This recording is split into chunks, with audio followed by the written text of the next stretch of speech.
Man Up, a program dedicated to inspiring and helping men live lives of heroic virtue.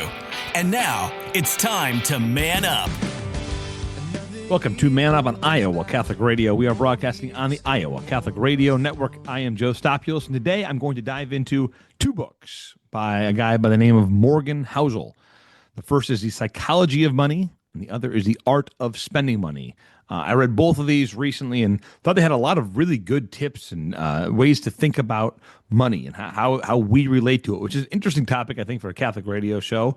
But money is something that we all have to deal with in our lives, and how we can hopefully control it and it not control us. And I thought he had a lot of really great insights to that. So let us start in prayer. In the name of the Father, and the Son, and the Holy Spirit. Amen. Saint Michael the Archangel, defend us in battle. Be our defense against the wickedness and the snares of the devil. May God rebuke him, we humbly pray, and do thou, O Prince of the heavenly host, by the power of God, thrust into hell Satan and all the evil spirits who prowl out the world, seeking the ruin of souls. Amen. In the Father, the Son, and the Holy Spirit. Amen. Money is, I don't want to say it's taboo, but especially in the context of religion, in the context of the Catholic Church, and when you think of our lives as men, oftentimes as the breadwinners of a family, the relationship with money, I think, is one that is very important. And I don't maybe talk explicitly about money and money matters, because it is a very personal thing to a lot of people, but it's a very important thing, as it is the way we exist in society in a lot of ways is through the use of money. How do we take what God has given us in the form of money, in the form of any sort of wealth creation? How do we spend that? What is the best way for us to do that? And I think these are interesting thoughts for all of us. And I think Morgan Housel, there's very little religious sentiments in either of these books, but there was a lot of really good takeaways that I thought. I thought there's a lot of unique things that he said that I was like, that's a great idea. That's a great way of phrasing that. And obviously I agreed with most of what he said. And I thought, okay, there are enough nuggets here that I think it's worth diving into. And hopefully, if you're interested enough in it, you'll read one or both of these books and get a little more maybe takeaways for yourself as you think through these things. Again, I kept framing it in the mindset of as a provider to my family, what should my relationship with money be? How should this work? And I thought this was a really good book that I think is pretty in line with the Catholic Church's teaching on all of these things. So we are going to do a short break, and we will be right back. Join host Katie Patrizio as she explores the original language, historical backdrop, cultural environment, and Old Testament context of the Scriptures, focusing on the upcoming Sunday readings. Sunday Dive, Wednesdays at 8 a.m. Central, only on the Iowa Catholic Radio Network. Oh, God is good. He is good. Welcome back to Man Up on Iowa Catholic Radio. The Psychology of Money. I mentioned there's two books. One, both by Morgan Housel. The first was a 2020 book called The Psychology of Money, and the most recent one was called The Art of Spending Money, and that was in 2025. And there's similar themes for sure. And so I will go over kind of the ideas of both books.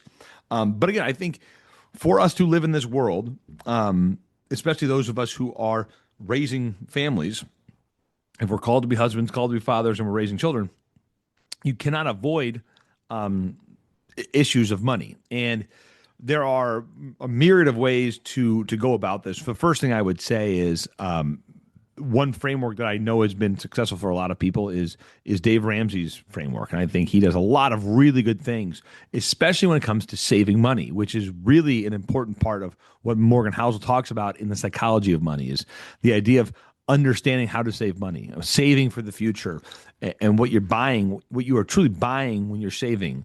You're buying this thing of peace of mind. You're buying the ability in the future to not need somebody for something. If you saved enough money, you can be your own person.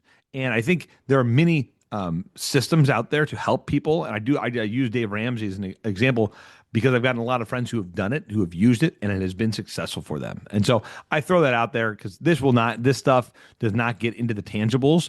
This is much more macro and maybe philosophical on how money works, whereas Dave Ramsey's approach is very on the ground, very micro, and it gives you a multi-step program of how to get out of debt and how to create wealth. And so there's a myriad of other things. I agree with like 85% of Dave Ramsey. I don't agree with him on 100% of things, but find the system that works best for you. But I think as we frame these ideas today, as I kind of talk through some quotes and some things, it will look differently for everyone. And I talk about this in marriage prep. Chris and I do marriage prep a decent amount, and this is one of those major pillars that you have to get right in a marriage. If you do not have the finances part right, that creates major issues for a marriage. Because the way I describe it is that it's like throwing fire onto every other part of your marriage.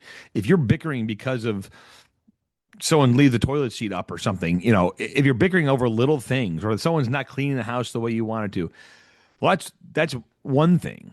But if there are like financial problems where one person can't save money, they're spending it all, and the other one's trying desperately to save money and everything's tight, well, that just throws fire onto other problems, and it makes it much more toxic, much harder to have a marriage when those things are the case, which is why I'm very open during our marriage conversations about helping people try to get the finances in order. And one of the things that Morgan Housel talks about is the easiest way to get your finances in order is to spend less.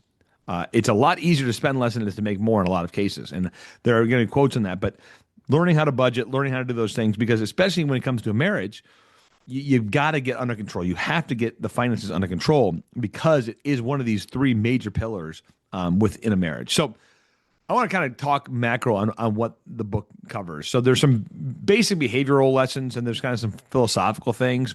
And then I want to dive into some of these quotes and some of these stories. So doing well with money is about how you act, not what you know. So he talks a lot about how this idea of acting with money, knowing how to create habits that create wealth, that create this ability to save money. The hardest financial skill is getting the goalpost to stop moving. Comparing yourself to others drives unsustainable spending. So one of the major things he talks about in both books is getting out of the comparison game.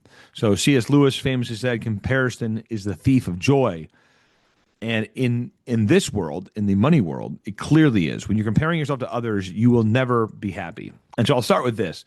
There's a great little mind exercise he gives early on in the book. Talks about on a Major League Baseball team, let's say you're the last man in. You're the lowest paid guy on the team. You're a bench warmer on a Major League Baseball team. You are probably making like $500,000 a year. You're making some crazy amount of money. If you're in the big leagues, but you're getting the minimum salary, you're making what to anyone else in the world would be considered great money, top 1% money.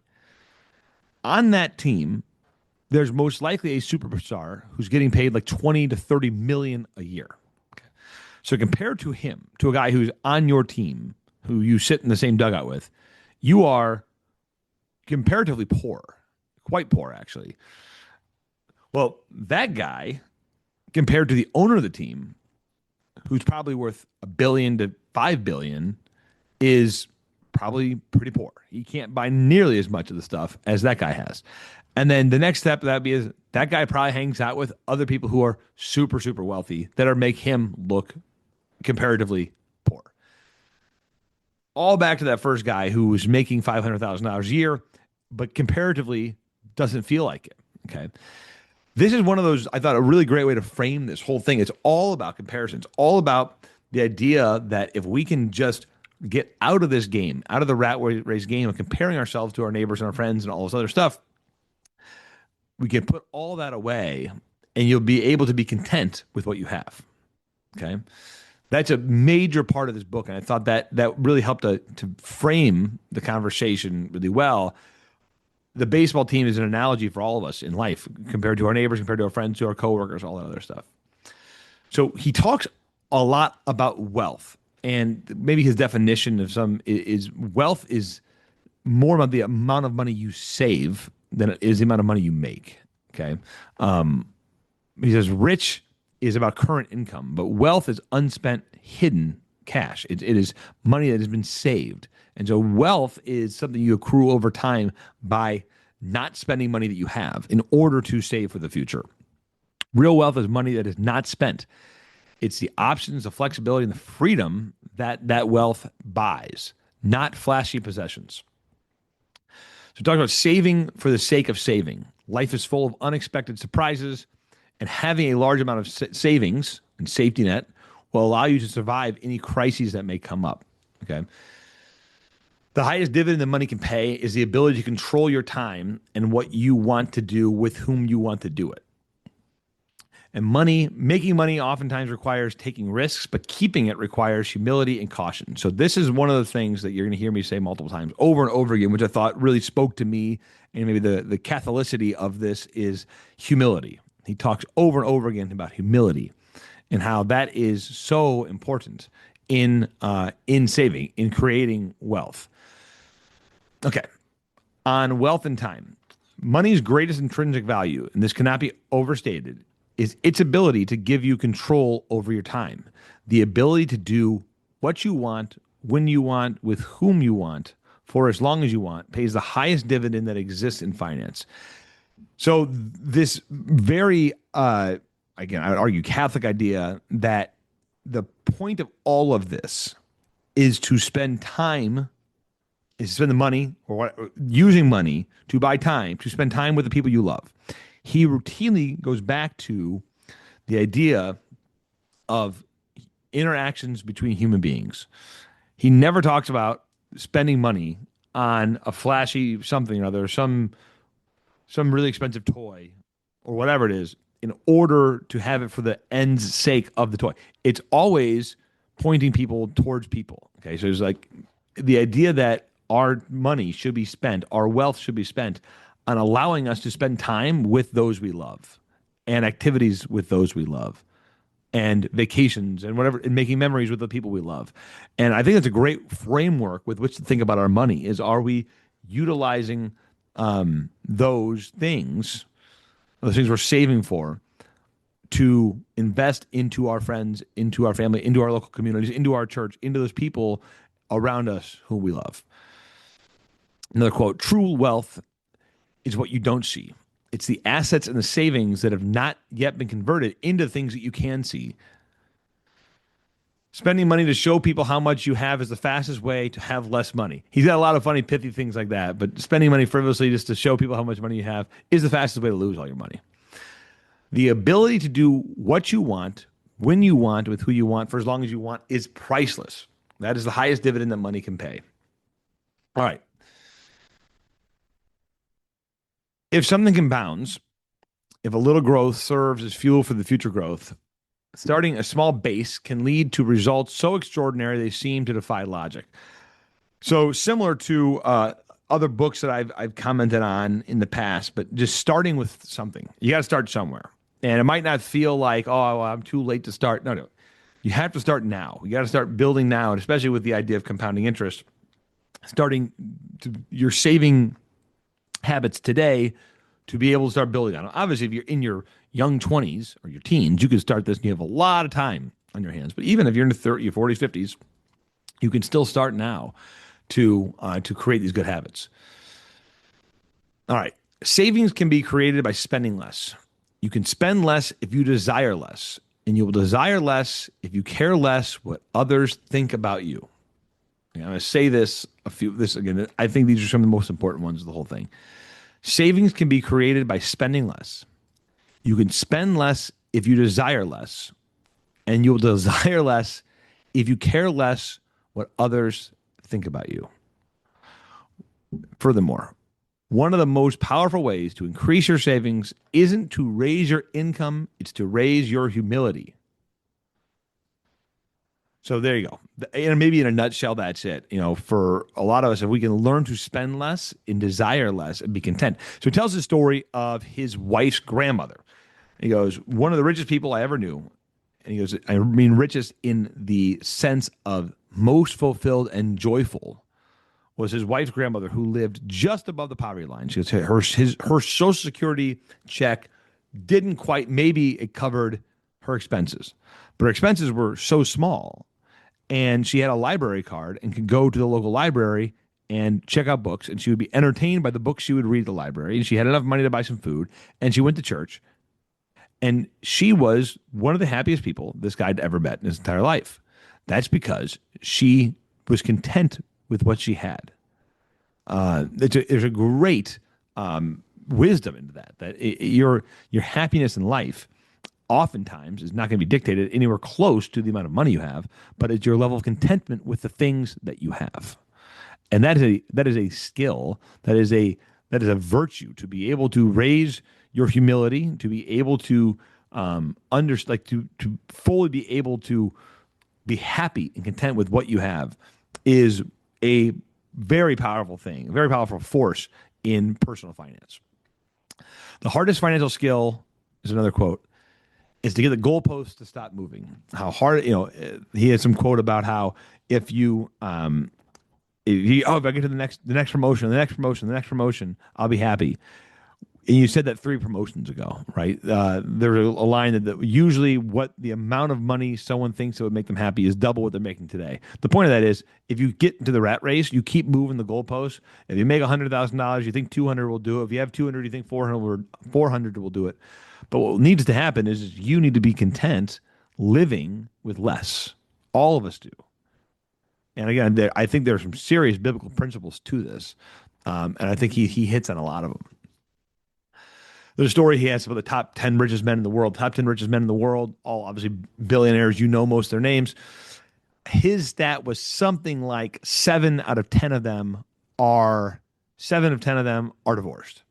So just think of that. Like this is the most important thing in your entire life. The most important thing in your entire life is your marriage. And your obviously relationship with your kids and all these things.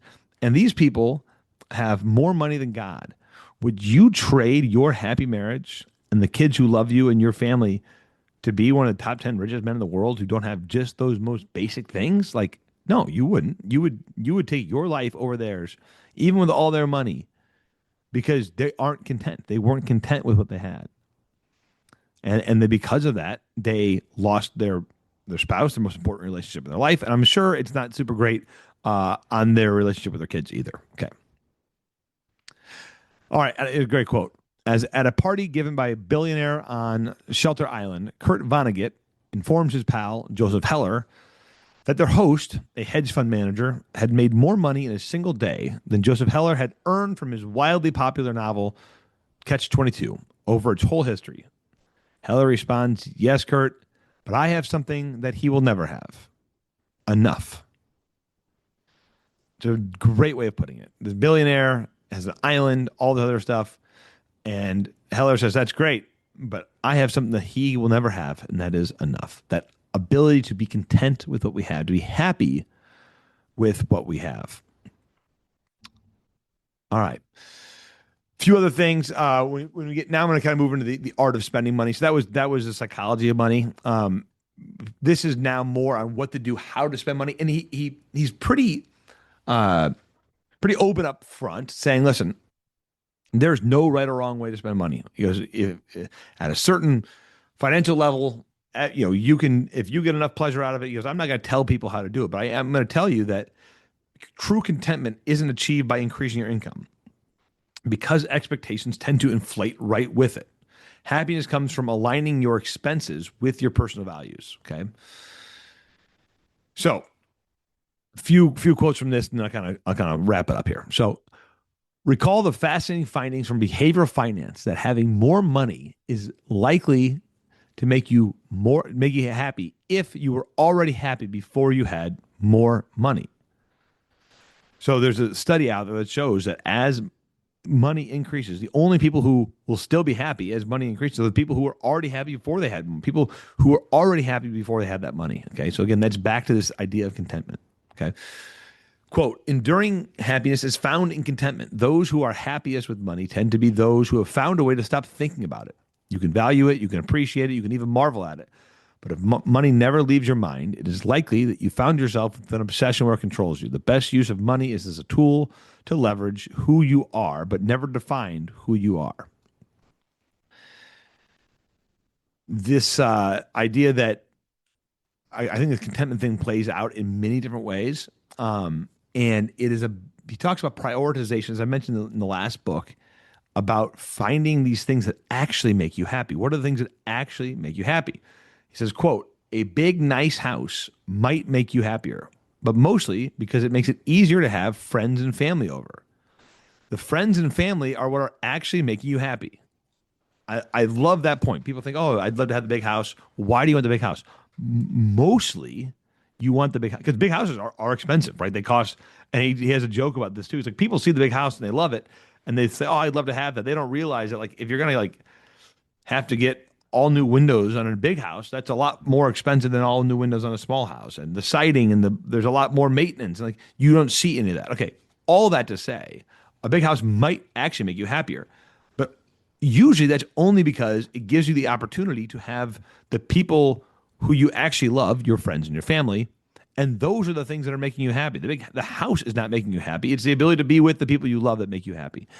So get back to what is actually important in life. What is actually important in life is this idea of friends, this idea of family, the idea of community, and aligning those things, right? Aligning our savings and our spendings around these things that truly bring us joy.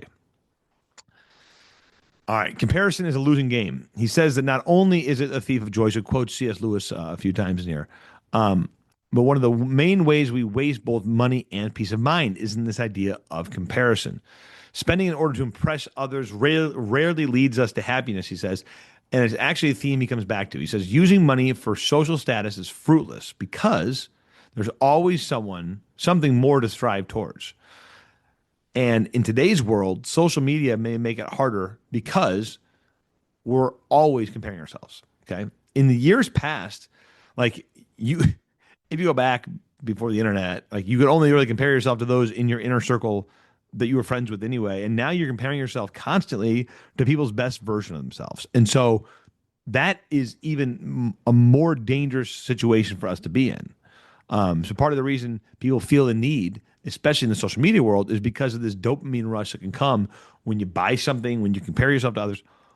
But none of that matters. True contentment comes when you define your own metrics of success rather than what others notice. So when you can own, hey, I define success on my own terms. Again, I don't care what other people think about me. I'm the one who defines what is success. And he had a lot of stories in this book about these quiet millionaires.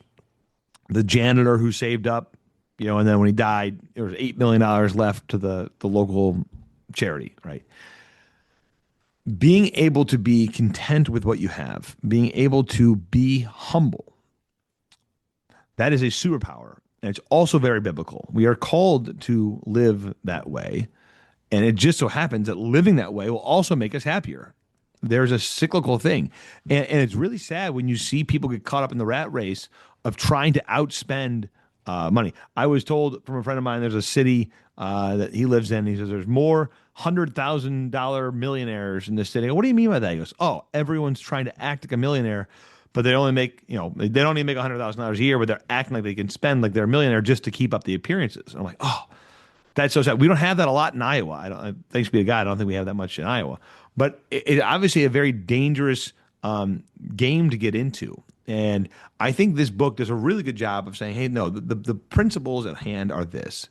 We have to tell ourselves what are the most important things in our life. Make a hierarchy of those things.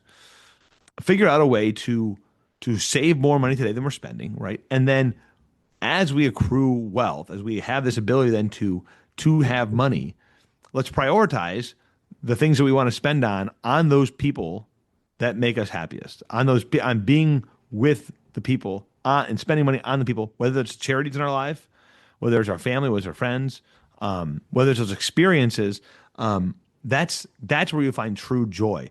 He often just keeps going back to this idea on wealth being a freedom from. It is freedom. It gives you peace of mind by saving $1 today for $1 tomorrow. It gives you peace of mind in the future to not have to rely on somebody else for your happiness or your basic necessities. So anyway, again, the books were The Psychology of Money and The Power of Spending Money, or The Art of Spending Money, both by Morgan Housel. Again, I felt like they were really good. I thought that this idea of humility was one that ran through both books, and Again, I got a lot out of it. I read both of them. I actually went back through another one of them. I found them to be very compelling and framing all of this in a really good light. So thanks for joining me. We're going to do a short break, and we'll be right. Join Iowa Catholic Radio for the Daily Gospel Reflection with me, Father Nick Smith, by subscribing to the podcast or listening to the Catholic Morning Show, weekdays at 7 Central here on the Iowa Catholic Radio Network. Encounter Jesus. Back. Lead me to repentance. Welcome back to Man Up on Iowa Catholic Radio. I'd be remiss if I didn't at least quote some Catholic saint in this talk about wealth and money. And obviously, with us in America, it's a really unique thing to be talking about this because it's so we are so abundantly wealthy that we have conversations about how to be good stewards of that wealth, how blessed we all are. And so, quote from St. John Chrysostom: "If you cannot remember everything, instead of everything, I beg you, remember this without fail, that to not share our wealth with the poor is theft from the poor and deprivation of their means of life. We do not possess our wealth, but theirs." So always something to keep in mind when we're talking about things, matters of wealth and money, that we have a priority, given the position that we're in, to help those who are less fortunate than us. So obviously understanding that when we're having these conversations and we're thinking about money and we're trying to figure out the best way to be stewards of that money for ourselves and for our family, always remember the church and the poor. Thanks for joining me today on Man Up on Iowa Catholic Radio. I am Joe Stopulos. It's time to man up. Man Up, inspiring men to live out their call to holiness. What legacy would you like to leave? As part of the Legacy Society, your gift supports the future of the Iowa Catholic Radio Network. By participating in the planned giving process, you can be assured that when you leave this earth, your charitable gift will continue to support this apostolate and its mission of connecting people to Christ. If you're interested in including Iowa Catholic Radio as part of your charitable gift planning, call me, Belle Marasco, at 515-223-1150. Thank you for your prayerful support.